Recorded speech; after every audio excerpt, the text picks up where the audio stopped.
Hi, I'm Kelly, and today we'll be talking about this Mazda 2 right here. I had my first Mazda 2 experience back in 2008.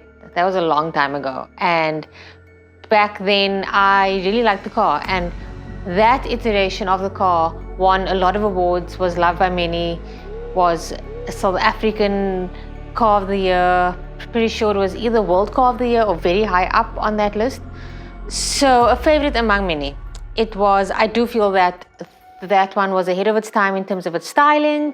It was, and I think I called it cutesy at the time. I'm gonna still go with that because this iteration kind of looks very similar to the 2008 one. And I think that's a good thing. As I mentioned, I think the 2008 version was ahead of its time in terms of its styling. And yeah, they kept all the main elements. I do like this plate. Not gonna lie, when I looked at it, I was like, surely this is not an EV Mazda 2. I know they don't make that. So what is on our driveway? So I like that. The exterior is still looking really good. I think it's Mazda's only small hatchback. It's a very competitive segment though. This Mazda 2, however, it does play in a segment that is highly competitive. It has the likes of the Kia Rio, the Honda Fit, I think we're calling it now. Fit Jazz, I'm sure that's like a sport on the Cape Flats, but the Honda Fit, and yeah, it's truly competitive. And where this Mazda 2 lets us down is on the interior. Love the exterior styling. I think it is as good as it's ever been. The inside though feels very dated. It's nice in that it's simplistic, but in the segment that it's playing in, it's almost too simplistic. When you have all the various wonderful touchscreens of its competitors, this one, it's not black and white, but it feels like it's black, white, and red, I guess. It isn't as tech forward.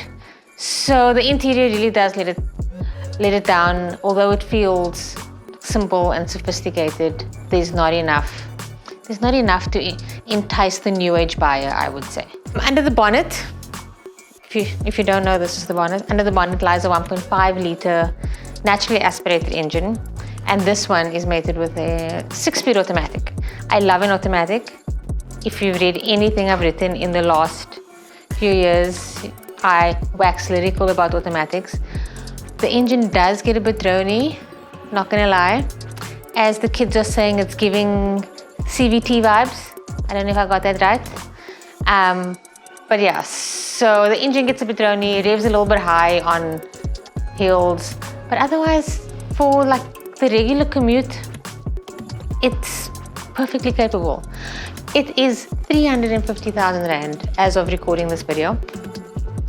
That is a lot of money for a car that's not quite on par with its competitors in terms of its standard spec. So the competitors are around about the same.